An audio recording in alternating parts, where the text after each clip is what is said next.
네, 인천에서 왔습니다. 김현우 마을우 신부입니다. 만나서 진심으로 반갑습니다. 저는 제 고향은 전라도 목포입니다. 저희 부모님 아직도 이제 목포에서 이제 배 타고 나가면 외달도라는 섬에 계세요. 외달도라는 섬에서 지금 이제 할아버지 할머니 이제 돌아가시고 그 집 좀 개조해서 민박으로 쓰고 있습니다. 그래서 외달도. 그래서 저는 전라도 쪽에 내려올 때면 계속 마음이 포근한 걸 많이 느껴요.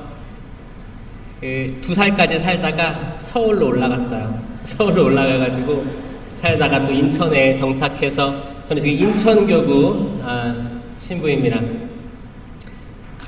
만나서 반갑고 지금 여러분들 이제 율동하고 박수 치는 거 보니까 조금 발동이 걸렐랑 말랑 한 것 같아요. 이제 이게 총 7주 과정인가요?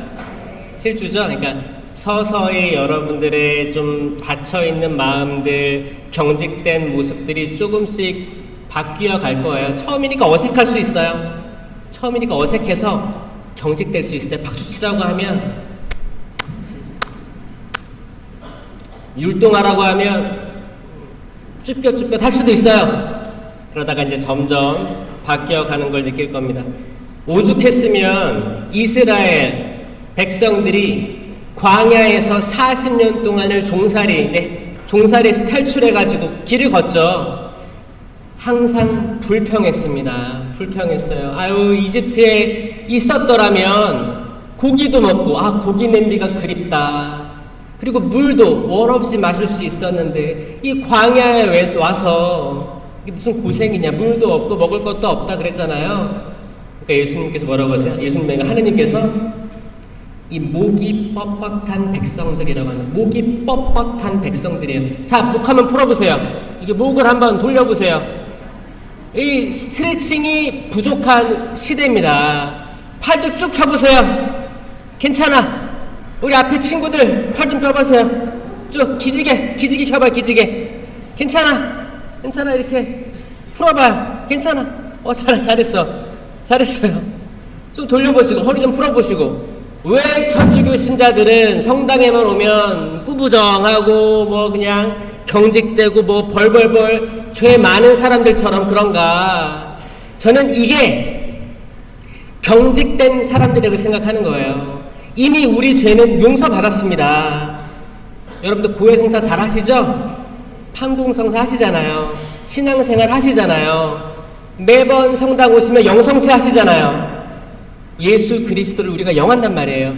우리는 기쁘게 살아야 될 이유가 충분합니다. 아멘? 다시 팔 좀 들어보세요. 위를 쳐다보세요. 팔 좀 내려보세요. 박수 한번 쳐보세요. 세게 웃어보세요. 입을 벌려요. 그러나 여러분, 요즘에 병원 가기도 힘들다고 그러죠? 박수 치는 게 굉장히 좋은 운동이래요. 혈액순환부터 해서 우리들 마음과 정신을 좀 깰 수 있고 내가 살아있음을 느낄 수 있게 하는 가장 기본적인 운동이 박수래요. 박수 아마 세미나가 이렇게 일주일에 한 번 정도 있죠. 그럴 때마다 있을 텐데 박수 많이 치시고요. 성가도 크게 불러보시고 율동도 잘 따라해 보세요. 이게 약간 시동 거는 걸 거예요. 이게 몸이 경직돼 있으면 아무것도 안 됩니다. 몸이 경직돼 있으면 내 안에 들어있는 내 영혼이 깨어나질 못해요. 왜냐면 육체라는 게 우리를 가득 감싸고 있으니까. 우리가 팔짱 끼고 멋있는 옷 입고 이러고 있으면 다 그럴듯해 보이죠? 그럴듯해 보여요.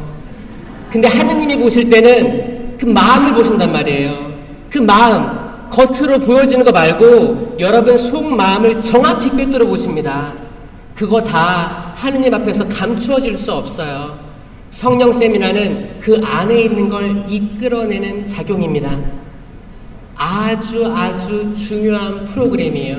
이 프로그램을 이 동선동 성당에서 있게 해주신 주임 신부님 세례자 요한, 그리고 보좌 신부님 비앙네 신부님이라고 알고 있는데, 또 수녀님들 모두 공동체 봉사자들, 교구 봉사자들 너무너무 축하하고 감사드립니다. 우리 모두를 위해서 박수 한번 쳐주세요.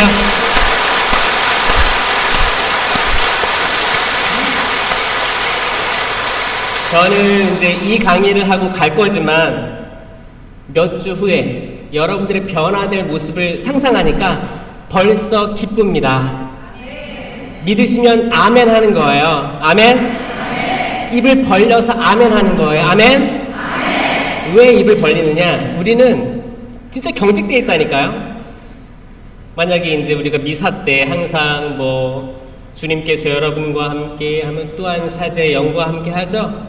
그리고 몇몇 우리가 입을 벌릴 때가 있단 말이에요. 평화 인사를 나누십시오 하면은 평화를 빕니다 하잖아요. 근데 우리 어떻게 하는지 알아요? 주님께서 여러분과 함께.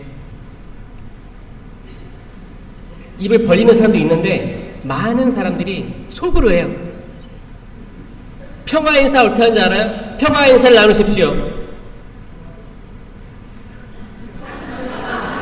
입도 안 열어. 또 왔어?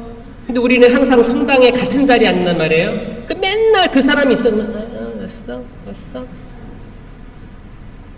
평화의 인사는 왜 나누냐면 영성체를 받아 모시기 전에 영성체 모실 여러분들의 그릇이 있단 말이에요. 마음의 그릇. 성모님과 같은 그릇이 생긴단 말이에요. 이게 그릇이 모실만 해야지 모시는 거지. 우리는 때론 습관적으로 영성체 할 때가 많이 있습니다. 우리가 부서지고 낮추어야지만 성모님 같은 좋은 그릇이 된단 말이에요. 그러니까 제발 그런 그릇 되라고, 마음의 평화 있길 바란다고. 지금 누구를 미워하거나 내 가족에게, 남편에게, 아내에게, 부모님에게 억하신 적이 있다면 지금이라도, 이게 마지막 기회니까, 이 미사에서 영성체 가장 중요한 하이라이트니까 내려놓고 마음의 평화. 구약에서는 이스라엘 백성들이 이제 그 계약의 궤를 짊어지고 이제 길을 가는 거예요. 그러다가 어떤 이제 나라가 등장했어요. 그럼 거기에 사절단을 보내서 평화, 화친을 부탁했어요. 그래서 임금님, 저희가 오른쪽으로도 왼쪽으로도 벗어나지 않고 그냥 통과하겠습니다. 전쟁을 원하지 않습니다. 이게 성사되면 전쟁이 없었고, 이게 거부되면 전쟁이 생겼던 거예요. 계약의 궤와 함께했던 이스라엘 백성은 이겼어요, 다. 그럼 뭐예요? 완고했던 그 이민족들의 임금들이 문제였던 거죠. 싫었던 거예요. 자, 영성체 전에 하는 평화 인사를 저는 이 기초부터 잘하면 좋아요.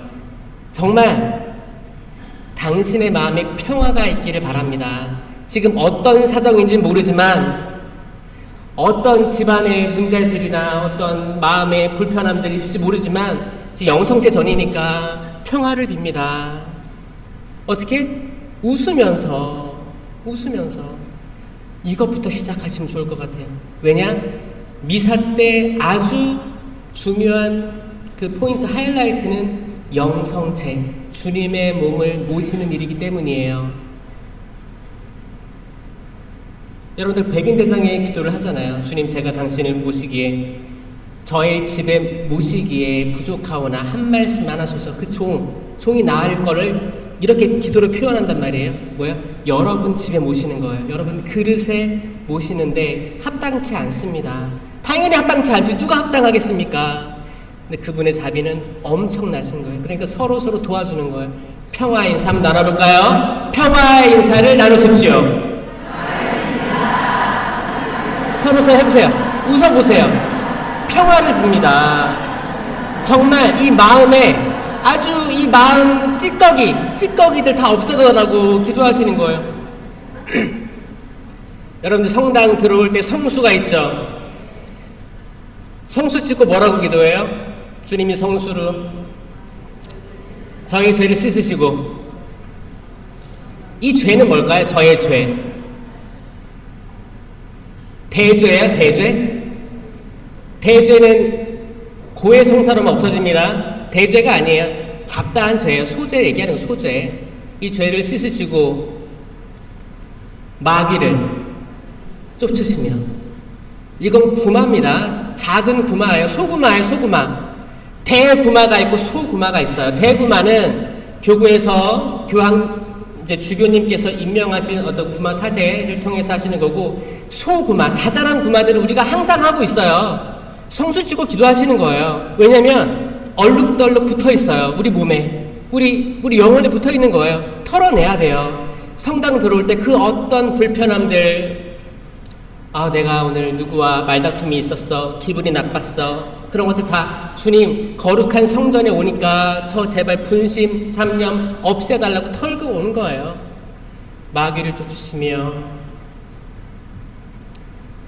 죄 지을 기회를 피하고 씻어내는 거예요.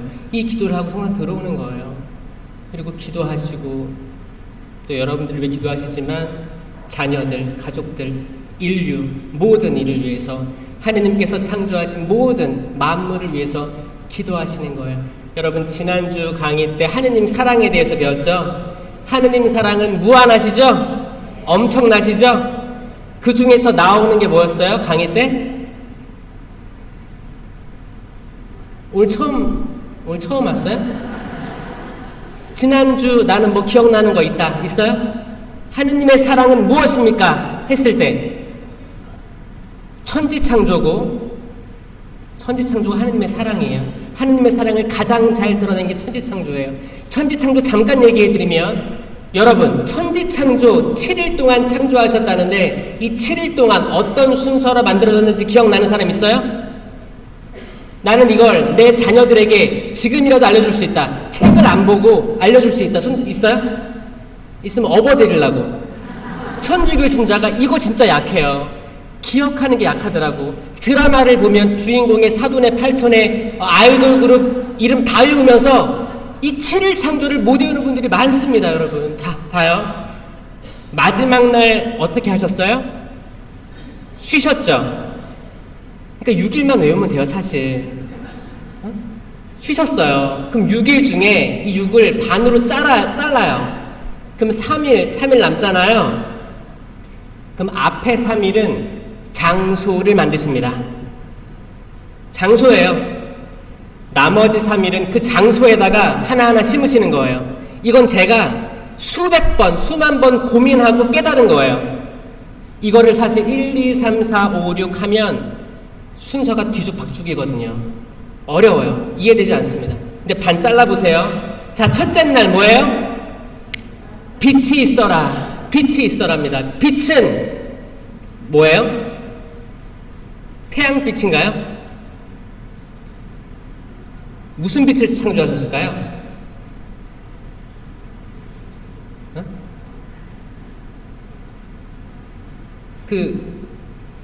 교리서에서 뭐라고 배웠어요? 빛이 뭐예요? 그리스도예요? 예수님이에요? 자, 첫째 날 빛은 예수님이 아닙니다. 니케아 콘스탄티노플 신경에서 그분께서는 창조되지 않고 나셨습니다. 창조된 분이 아니십니다. 첫째 날 빛은 예수 그리스도가 아닙니다. 첫째 날 빛은 이 과학적으로도 똑같아요. 과학적으로도 빛이 있었어요. 태초에. 과학자들이 밝혀낸 것도 태초에 빛이 있었을 거다 추정하는 거예요. 그걸 빅뱅 이론이라고 하잖아요. 빅뱅. 큰 폭발이 생겼다. 뭔지 모르지만. 그리고 시간과 공간이 팽창하면서 지금의 우주에 이르렀다. 팽창 우주론이 지금까지도 압도적으로 우세합니다. 이 빛은 우주예요. 우주입니다. 장소예요. 둘째 날은 뭐예요? 궁창 위의 물과 궁창 아래의 물로 나누십니다. 이거 뭐예요? 하늘과 바다를 창조하시는 거예요. 장소예요. 셋째 날 땅이 생깁니다. 땅도 장소예요. 이해하셨죠? 자, 여기에 이제 기가 막히게 심으셔요. 넷째 날 그 우주에 해와 달과 별을 심으셨어요. 아멘? 다섯째 날 하늘의 새와 바다의 물고기 만드셨어요. 여섯째 날 땅 위에 수많은 나무들하고 짐승들하고 사람 창조하셨습니다. 자, 여러분, 나는 이제 7일 창조가 다 외워집니다. 손 들어보세요. 지금 몇 명 생겼어요. 다행입니다. 꼭 기억하세요. 자녀들에게 거듭거듭 알려주세요. 뭐예요? 질서 없게 창조된 게 아니고 질서가 있었더라, 그겁니다. 그러니까 여러분 각각 개인들도 여러분들의 역사가 질서가 없게끔 보일 수도 있거든요. 아, 신부님, 저는 진짜 가난한 집에서 태어났고 항상 되는 일이 없었어요. 그게 아니라 뭔가를 준비하시는 하느님입니다. 여러분 과거가 이해되지 않을 수도 있어요. 그리고 항상 불행만이 닥쳤을 수도 있어요. 근데 그 곳곳에 숨겨졌던 하느님의 섭리들 발견하는 게 하느님 사랑이에요. 하느님 사랑은 있습니다. 누구에게나, 악인에게나 선인에게나 똑같이 햇빛을 내려주시고 비를 내려주시는 게 하느님이에요. 아멘? 하느님께서 섭리하시고 또 자비롭게 우리를 맞아들이십니다. 이걸 드러낼 수 있는 게 탕자의 비유죠. 돌아온 아들에 대한 비유. 하느님 아버지와 같은 마음인 거예요. 아들 둘이 있었어요. 작은 아들이 뭐라 그래요? 아버지, 재산을, 앞으로 저에게 올 재산을 나누어 주십시오 그래요. 그러니까 아버지가 뭐래요? 예끼 이놈아 그래요? 줘요. 그러면 그때 작은 아들에게만 줬을까요? 돈을? 큰 아들은 안 줬을까요? 성경은 이렇게 정확히 얘기합니다. 아들들에게 가산을 나누어 주었다. 복수형이었어요. 큰 아들 챙겼어요. 자기 받을 거. 둘째 아들은 자기가 가진 돈을 가지고 밖에 나갔지. 돈을 다 탕진했어요. 돌아왔어요. 멀리서 아들이 오는 걸 보고 아버지가 어떻게 해요? 달려나가서 그에게 반주도 껴주고 신발도 신겨주고 안아주고 뽀뽀해주세요.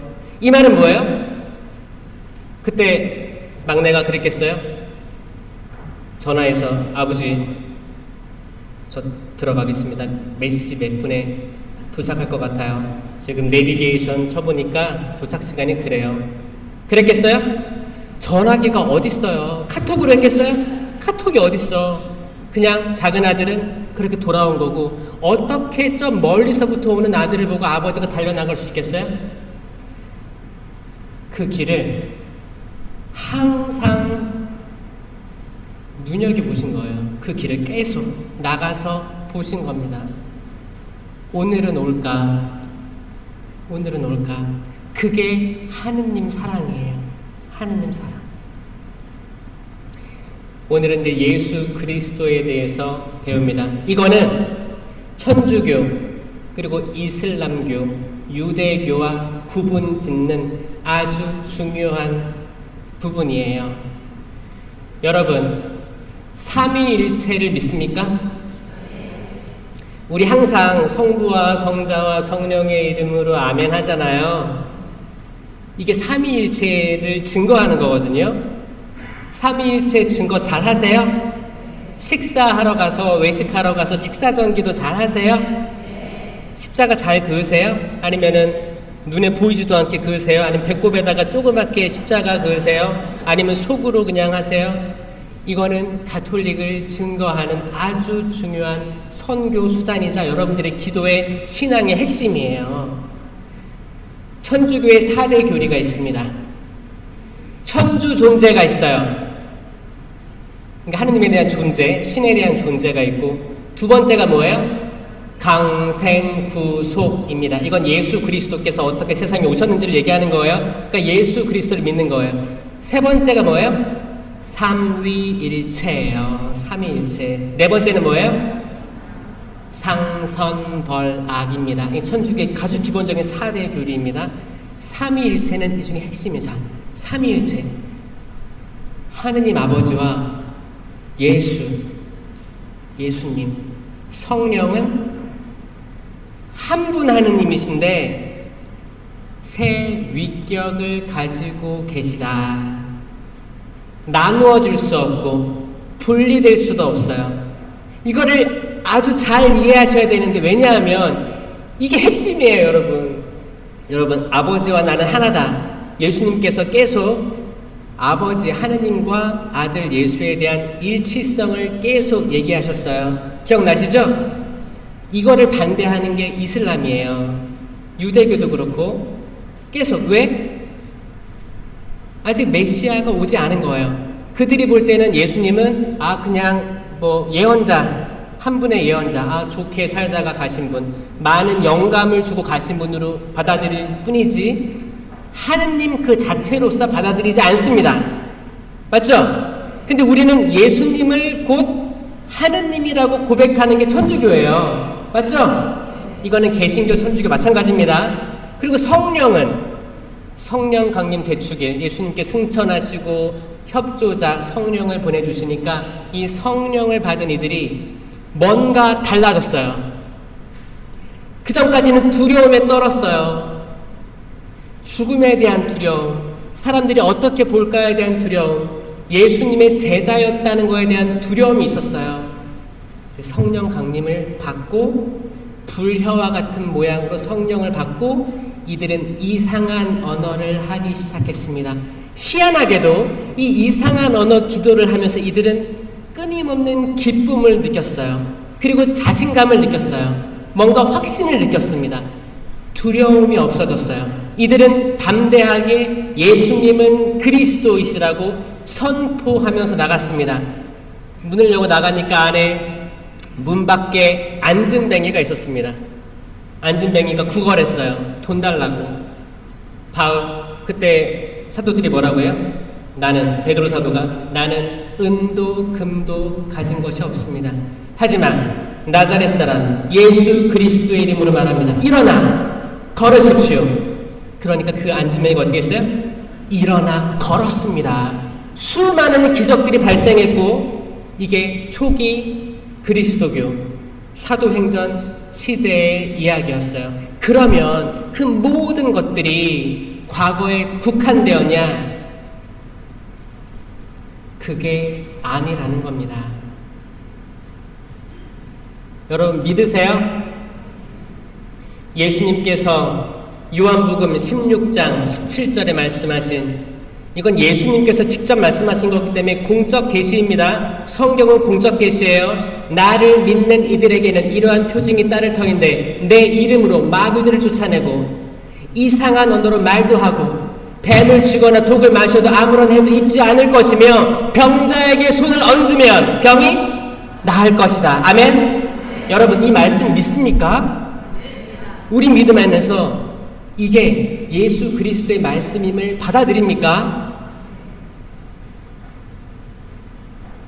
이게 진짜라는 확신, 믿음을 주어지는 게 저는 이 성령 세미나의 목적이라고 생각합니다. 그래서 여러분들이 활기차졌으면 좋겠어요. 악의 유혹도 물리치고 영적 투쟁에서 항상 승리하시고 하느님께서 주시는 신비로운 은사들 많이 맺으시고 열매들도 주렁주렁 맺으시는 거예요. 성령의 열매들 있죠? 이제 갈라디아서 5장 22절에 나오는 성령의 열매들이 있습니다. 사랑, 기쁨, 평화, 인내, 친절, 선행, 성실, 온유, 절제, 이 9가지 성령의 열매를 주렁주렁 맺는 삶이 궁극적으로 가톨릭 성령 쇄신 묵상회를 통한 열매예요. 여러분 이런 열매를 맺을 각오가 돼 있습니까? 그러려면 여러분 육체를 깨야 돼요. 육체는 어리석어요. 그래서 우리가 의자에 앉으면 옆으로 눕고 싶어요. 옆으로 누우면 자고 싶어요. 육체는 나약합니다. 우리가 기도하면서 손을 들게 하는 의지, 박수를 치려고 하는 의지, 입을 벌려 혀를 움직여 찬양하려고 하는 의지, 그 모든 것들은 육체를 이겨내는 작용이에요. 아멘? 자, 여러분들이 들썩들썩 움직였으면 좋겠습니다. 들썩들썩. 여러분 손을 들고 기도하는 것은 처음으로 손을 들고 기도하는 사람이 누군지 알아요? 모세예요, 모세. 모세가 나이가 많이 먹었어요. 할아버지였어요. 할아버지가 손을 들고 기도를 했습니다. 당신이 직접 전쟁을 리드할 수가 없으니까 전쟁은 여호수아가 하고, 여호수아가 했어요. 젊은 여호수아가 했습니다. 모세는 산 위에서 기도했어요. 모세의 팔이 떨어지면 이스라엘이 전쟁에서 불리했습니다. 모세의 손이 떠받들여 있으면 전쟁에서 우세했다고 기록되어 있어요. 맞아요? 그래서 모세의 손이 떨어지면 어떻게 했어요? 옆에 두 사람이 도와줬어요. 누구예요? 아론과 후르가 도와줬습니다. 한쪽 팔씩 받쳐들고, 안 돼, 팔이 떨어지면 안 돼, 전쟁에서 져. 여러분, 아마 이제 성모 신심이 있는 단체들도 그렇고, 성령 신심이 있는 단체들도 그렇고, 양팔로 묵주기도 하는 것도 볼 수 있고요. 양팔 손 들고 찬양하거나 기도할 때 뭐 한 손으로 찬양해도 되고 양손으로 들고 찬양하기도 합니다. 이 모든 것들은 영적 투쟁하는 거예요. 지금 여기도 이게 지금 초창기이기 때문에 1강이 2강이째이기 때문에 아마 이런 생각하는 사람이 있을 거예요. 아, 나 성령 기도에 싫은데 왜 전신자야? 아마 있을 거예요. 아마 누군가의 마음에는 내가 레지오도 하고 단체도 맡고 있고 이렇게 하는데 전신자라고 하니까, 아, 내가 프레시디움 단장인데 내가 빠지면 또 안 되지. 아, 억지로 혹시나 있는 사람이 저는 있을 수 있다고 생각합니다. 그분들에게 얘기할게요. 여러분, 여러분들의 시간도 소중하고 제 시간도 소중해요. 저 인천에서 내려가고 강의 1시간 하고 다시 올라갈 겁니다. 전 여러분들이 기도하면서 왔어요. 제발 깨이게, 눈이 열리게. 제가 옆에 이제 제대를 보니까, 제대가 뭐 짱돌이에요, 뭐예요? 돌들이 이렇게 됐다, 장식이 돼 있단 말이에요. 저 오다가 휴게소 그 고창, 거기 고인돌 휴게소 지나갔다 왔는데, 고인돌, 돌이에요. 여러분, 돌하고 바위하고 차이 알아요? 돌하고 바위, 너는 베드로이다, 너는 반석이다.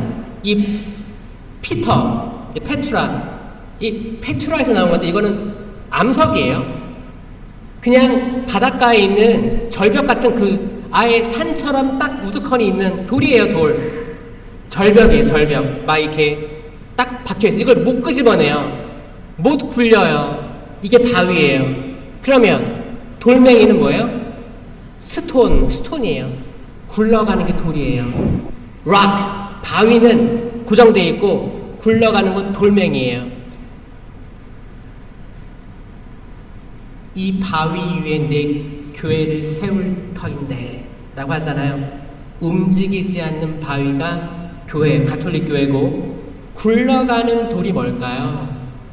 이건, 여러분, 돌멩이는 크든 작든 굴러가는 거예요.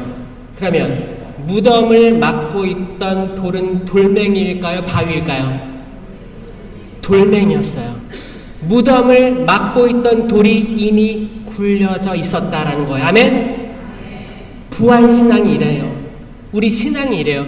어떤 사람들은 성당 생활이 기쁘지 않고 어떤 단체, 마리아 신심, 성령 신심, 이걸 다 구분해요. 구분해서 나 저거 싫어, 난 이거 하고 있으니까 저거 싫어, 이거 하고 있으니까 저거 싫어. 경쟁도 해요.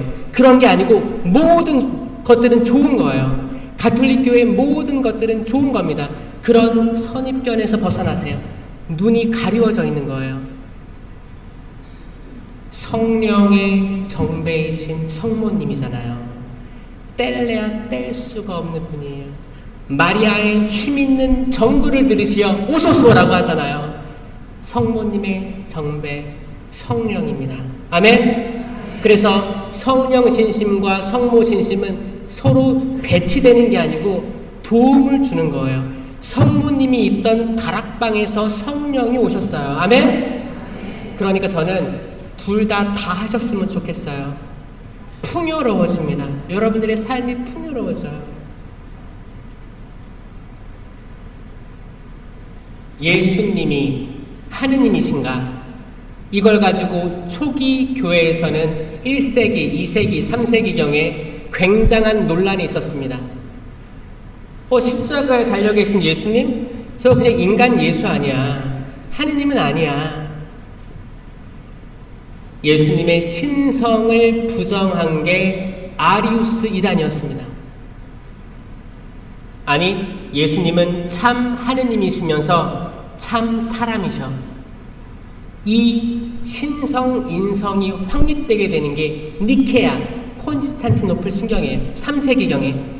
이게 확립된 거예요. 근데 그 3세기, 300년 동안 싸운 거예요. 사실 그럴만도 하지. 이게 이슬람, 유대교로부터 나오게 된 결정적인 근거였어요.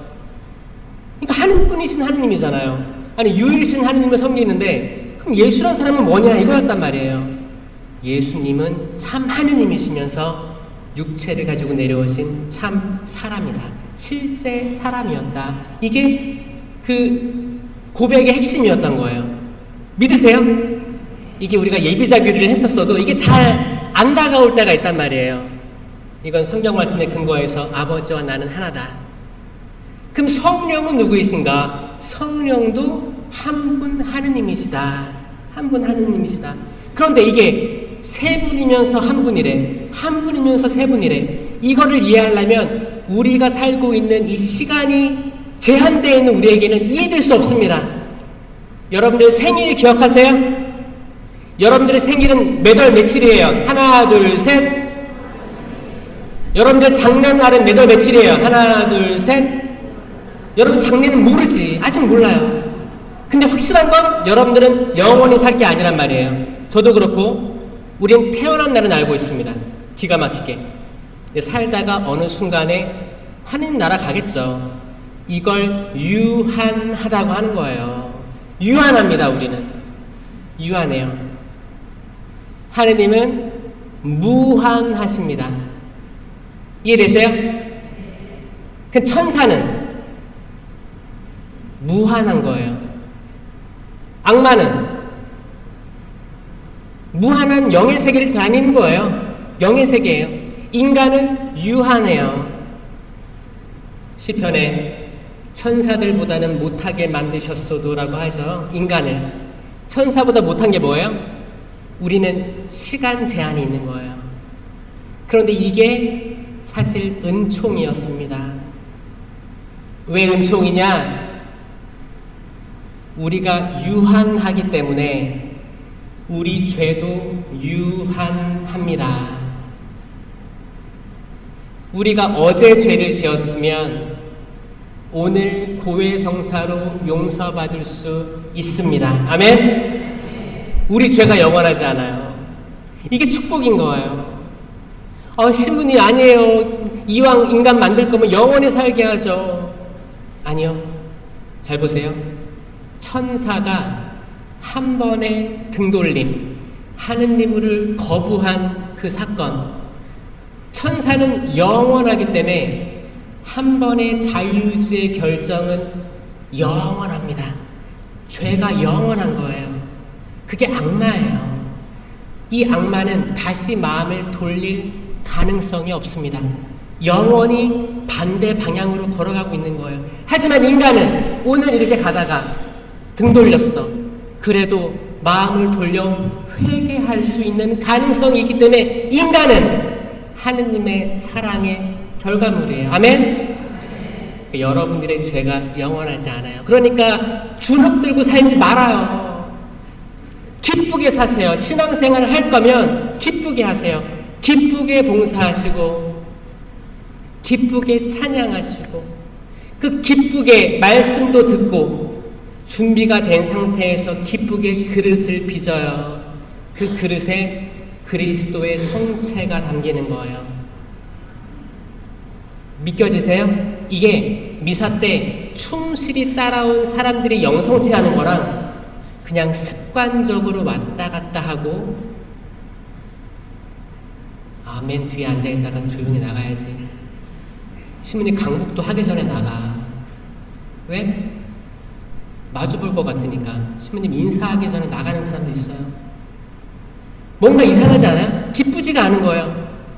영성체하고 예수님의 몸을 영함으로써 우리는 예수 그리스도의 생명을 공유하게 되는 거예요. 여러분, 성체가 얼마나 중요한지 얘기해 볼까요? 저는 신학교 때 기쁘지가 않았습니다. 성당 가서도 제대로 기도하지 않았어요. 머리로만 이해하려고 했습니다. 그리고 전례가 성당이 약간 좀 엄격한 게 있잖아요. 그래서 엄격하게 이러고 있었어요.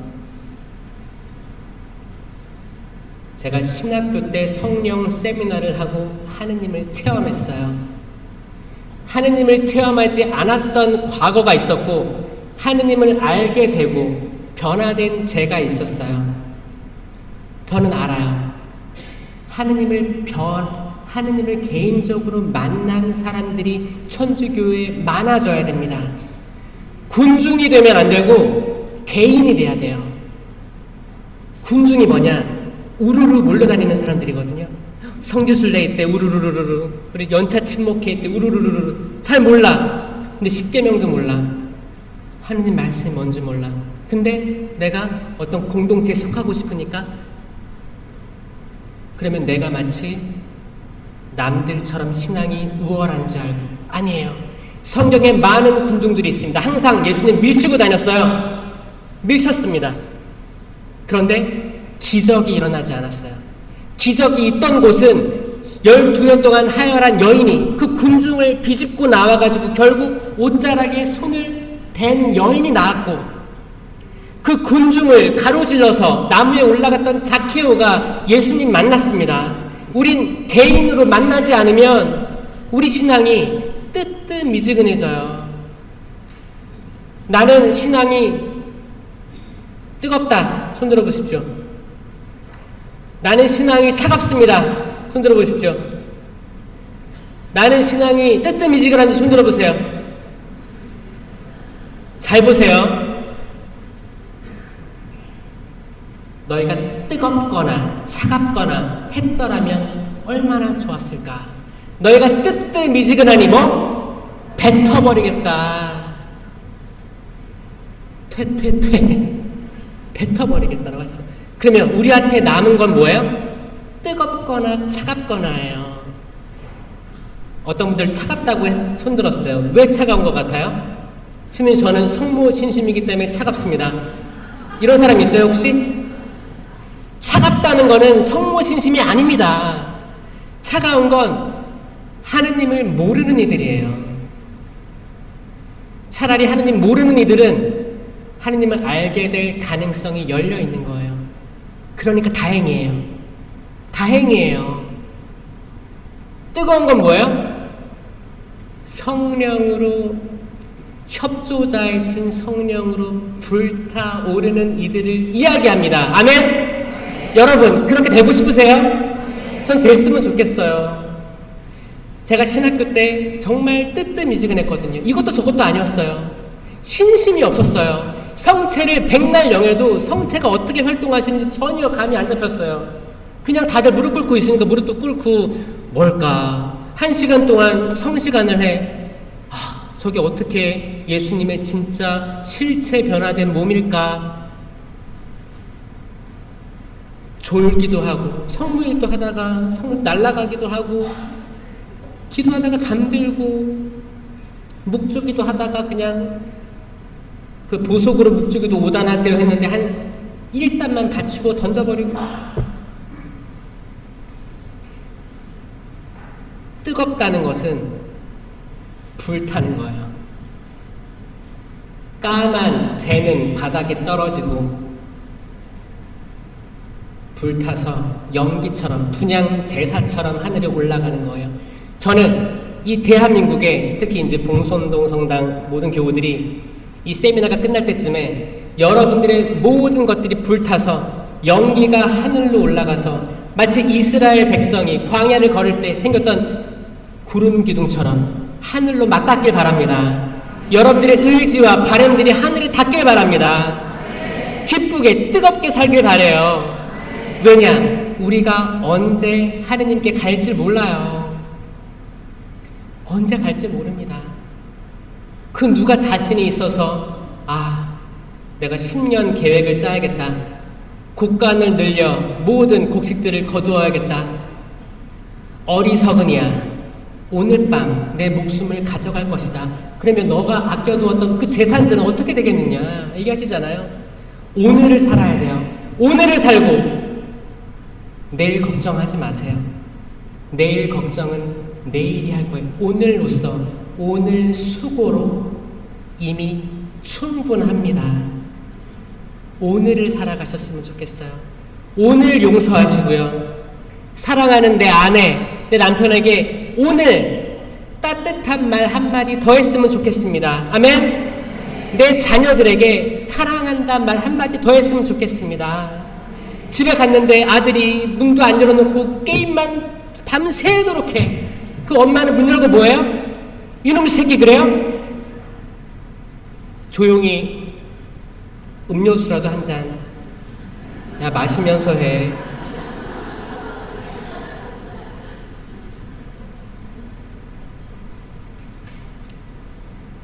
오늘 사랑을 실천하는 거예요. 왜? 왜냐면 우리는 영성체를 모시는 거거든요. 영성체가 뭐냐에 대해서 얘기할게요. 이게 예수 그리스도의 핵심이거든요. 저는 신학교 때부터 삼위일체 하느님에 대한 의구심이 많았습니다. 이걸 어떻게 이해를 해야 될까? 아무리 공부를 해도 교회 신학을 공부해도 이해가 잘 안 갔어요. 그런데 이런 말을 들었어요. 항상 성경에서의 주님은 삼위일체로 계신다 라는 말을 들었습니다. 찾아보기 시작했어요. 창세기에도 과연 하느님께서 세상을 창조하실 때 창조 이전에 하느님의 영이 물 위를 감돌고 있었다라는 표현이 있습니다. 하느님의 영이 이미 등장했어요. 와, 성령이 여기 계셨네. 성령이 예수 그리스도의 순환과 죽음과 부활, 승천 이후에 내려오신 게 아니고 이미 계셨네. 그리고 구약의 많은 예언자들 판관기 보면 하느님의 영이 들이닥치지 않습니까? 영이 계속 있었구나. 근데 예수님은 어디 계셨나? 예수님은 신약성서에 등장하시죠? 구약에는 안 계셨을까? 삼위일체 하느님이신데 구약에는 어떤 힌트도 없을까? 전 여기에 대해서 말씀드리려고 합니다. 에덴 동산에 나무가 많았어요. 근데 그 가운데 뭐가 있었어요? 선악과 나무? 네. 동산 한가운데에는 나무 두 그루가 있었습니다. 동산 한가운데니까 잘 보였을 거예요. 선과 악을 알게 하는 나무가 있었고요. 이게 아담과 하와가 그렇게 집중했던 나무예요. 아마 보니 굉장히 탐스러웠을 걸로 추정됩니다. 선과 악을 알게 하는 나무. 근데 그 옆에 뭐가 있었냐면 생명나무가 있었습니다. 근데 생명나무는 아담과 하와 이야기에서 한 번 등장하고 조용히 지나가 버립니다. 근데 이게 다시 등장하는데 언제 등장하냐? 창세기 3장 6절입니다. 6장 7절이에요. 3장 6절 7절이에요. 이제 아담과 하와가 선과 악을 알게 하는 나무 열매를 먹었어요. 먹었을 때 하느님께서 말씀하십니다. 이들이 다시 돌아와 생명나무 열매를 먹게 해서는 안 되지 하시면서 추방합니다. 기억나세요? 근데 이게 매일미사책에 안 나옵니다.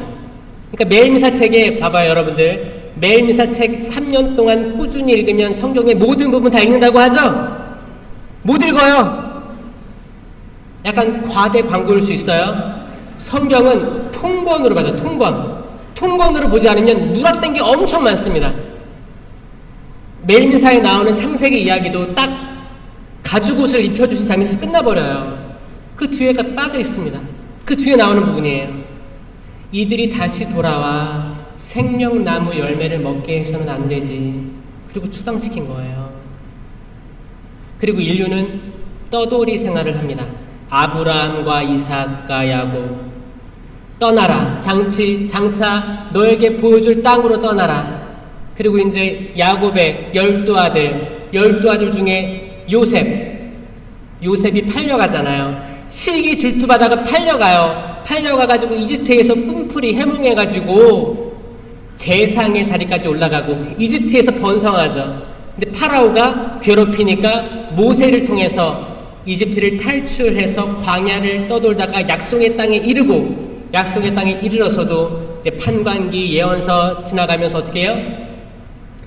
다윗이 통일 왕정을 이뤘지만 솔로몬 때 아들들 예로보암, 르하보암 날라지면서 북이스라엘 사마리아 10개 지파, 남유다, 예루살렘 2개 지파 나눠지는 거예요. 나눠져서 계속 이제 바빌론, 아시리아, 페르시아, 유배 왔다 갔다 하죠. 계속 인류는 이동했습니다.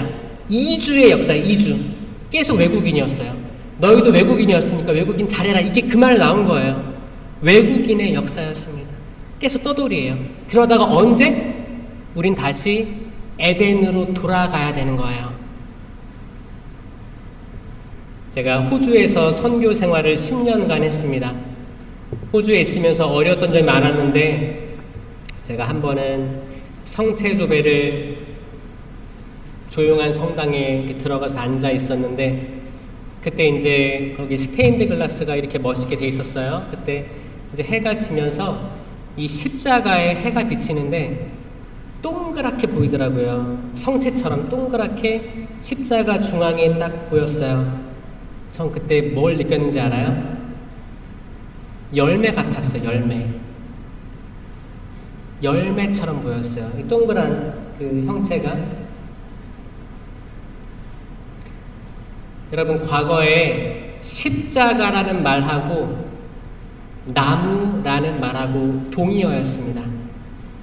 아, 저 사람 십자가에 달렸네 하는 것과 저 사람 나무에 달려있구나 같은 의미였어요. 십자가는 곧 나무였습니다. 저는 나무에 달린 예수님이 나무의 열매로 보였습니다.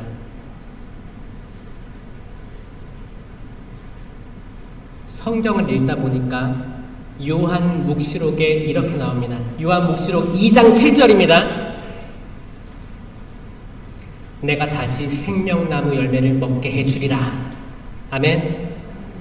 이건 요한 묵시록이에요. 마지막 성경책.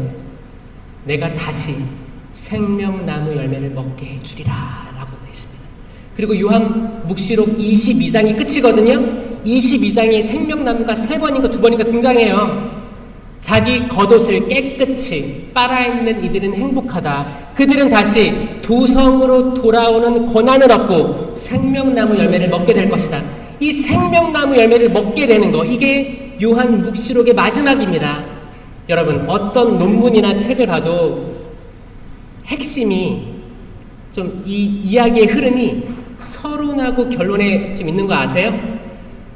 알아요? 학생들 알죠? 언어 영역 보면 지문이 긴데 서론, 결론 읽으면 대충 나와요. 줄쳐가면 찾을 수 있단 말이에요. 자, 성경, 이 아주 두꺼운 책도 저는 이게 핵심이라고 생각합니다. 창세기, 에덴 동산의 생명나무, 왜 첫 인류는 생명나무 열매를 먹지 못했는가?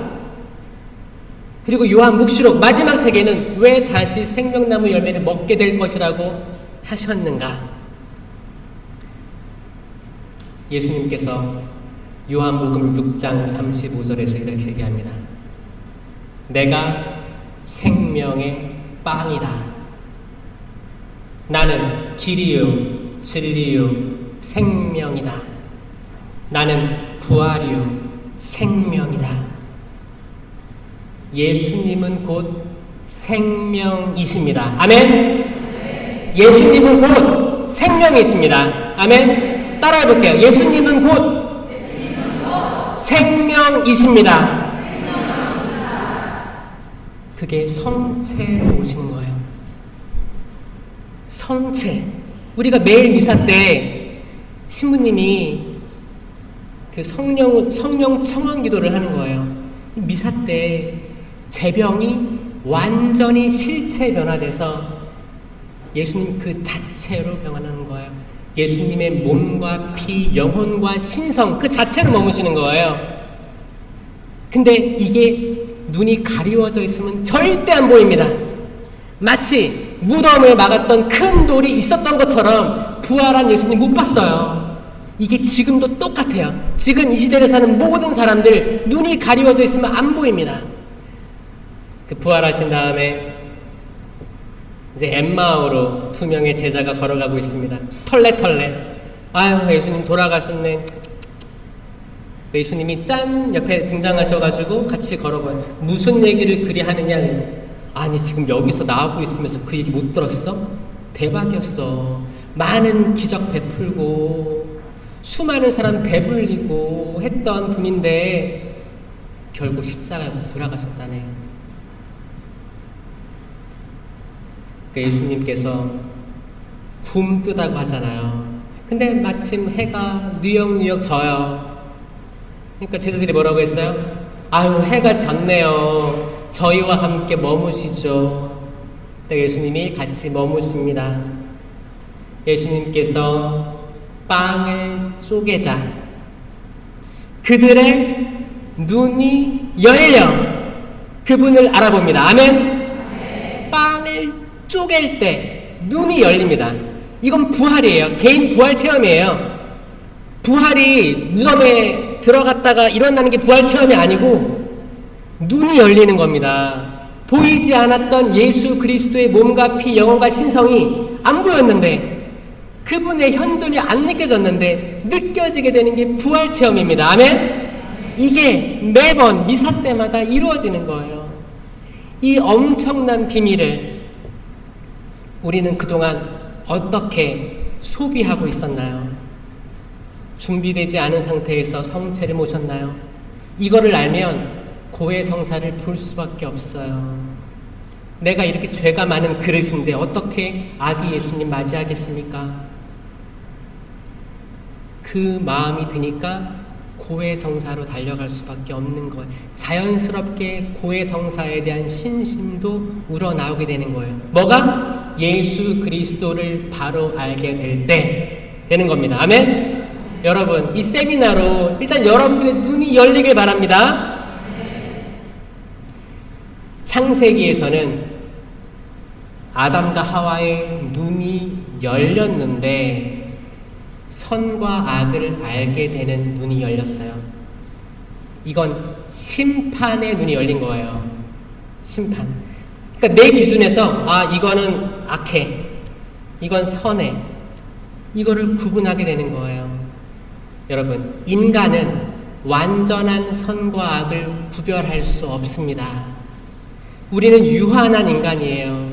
우리는 오늘 하루 벌어먹고 사는 인간이에요. 우리의 판단은 완전하지 않습니다. 우리가 생각하는 우리 아버지에 대한 판단, 우리 엄마에 대한 판단, 우리 자녀에 대한 판단, 형제, 자매, 남편, 아내, 때론 신부님, 수녀님에 대한 판단이 온전하지 않습니다.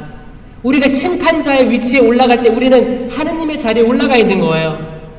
그게 선악과 나무 열매 먹는 겁니다, 여러분. 우리는 어떤 열매를 먹어야 돼요?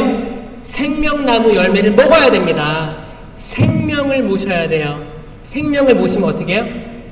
나는 생명을 모셨기 때문에 기쁘고 행복하고 즐겁고 집에 돌아갈 수 있어요. 그리고 그리스도의 복음을 나눌 수 있습니다. 생명을 청채 모시고 집에 갔는데 집에 가니까 집이 개판이고 막 그래. 그러면 어떻게 해요? 성체 모신 기쁨이 싹 날아가고 다 엎어버리고 싶죠. 설거지가 싼감이야. 양말 뒤집어 벗어놨어.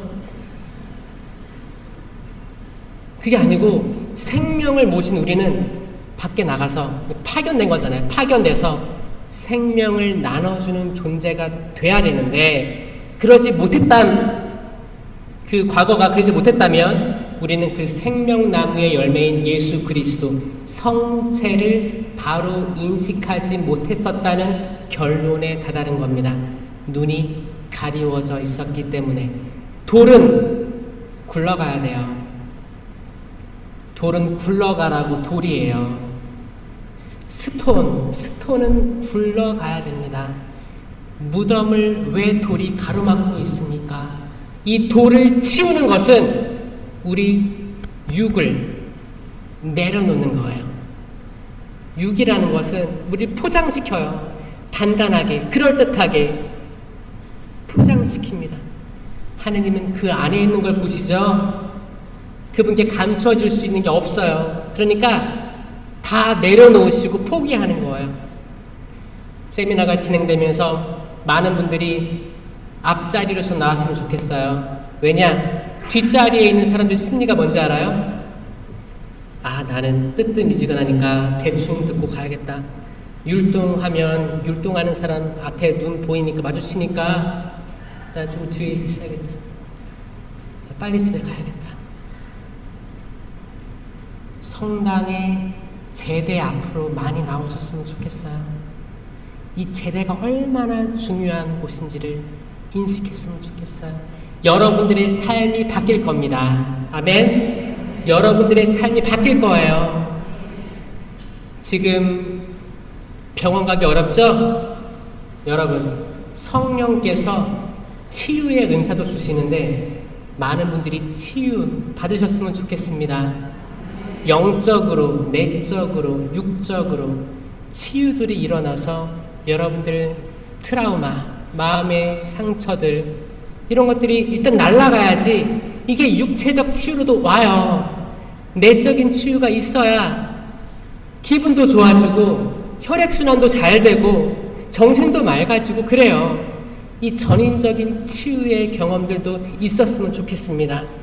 하느님께서 주시는 은총들 많이 체험하시기 바랍니다. 그리고 제발 변화됩시다.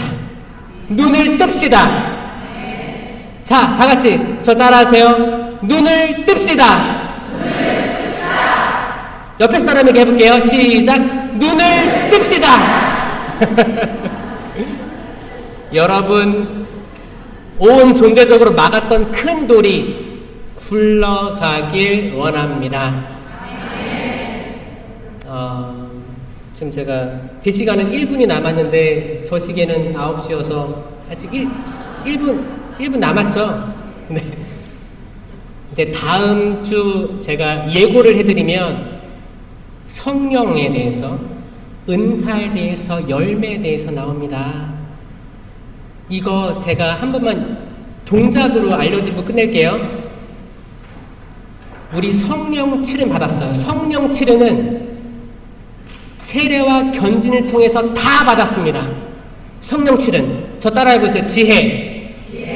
이거 약간 쌍안경을 보는 거예요. 내 눈으로 보는 게 아니고 하느님의 눈으로 보는 겁니다. 지혜. 지식. 이해. 의견. 의견은 왜 이렇게 하냐면 나와 남의 의견이 달라요. 나와 하느님의 의견이 다릅니다. 그럴 때 나는 하느님의 의견에 손을 들어주는 게 의견의 은사예요. 굳셈. 효경. 그 다음에 하느님을 두려워함. 하느님을 두려워해서 뛰어가는 건가요? 아니고 내가 죄를 지으면 하느님께서 슬퍼하실까봐 죄로부터 도망가는 거예요. 이게 성령 칠은이거든요. 성령 칠은은 은사 뽑기에서 받는 게 아닙니다. 이미 다 받았어요. 우리가 모르니까, 눈이 가리워져 있으니까 활용을 못하고 있는 것 뿐입니다. 이건 개인 견고를 위한 은사예요. 그리고 세미나를 통해서 공동체 유익을 위한 9가지 은사가 주어질 거예요. 따라해보세요. 지혜의 말씀 은사, 지식의 말씀 은사, 믿음, 기적, 치유, 신령한 언어, 예언, 해석, 식별, 이게 9가지 은사인데 이거를 받게 되는 거예요. 안수 받을 때 이 중에서 받게 되는 겁니다. 이건 공동체 유익을 위해 쓰게끔 되어 있어요. 이건 코린토전서 12장에 나온 말씀드립니다. 이럴 때 성령의 열매를 맺을 수 있는데 사랑, 기쁨, 평화, 인내, 친절, 선행, 성실, 온유, 절제. 이 갈라티아서 5장 22절에 9가지 성령의 열매를 맺고 이걸 통해 식별할 수 있는 거예요. 식별은 내가 식별하는 게 아닙니다. 열매를 보고 식별하는 거예요. 열매를 보고. 너는 안 돼. 악마야. 너 안 돼. 잘못됐어. 이런 게 아니에요. 이거는 내가 심판자가 되는 거거든요. 그게 식별이 아니에요. 식별이란 말은 열매를 통해 나를 식별하는 거예요. 우리 모두가 심판하지 않는 공동체가 되었으면 좋겠습니다. 영광이 성부와 성자와 성령께, 성부와 성자와 성령의 이름으로 아멘. 감사합니다.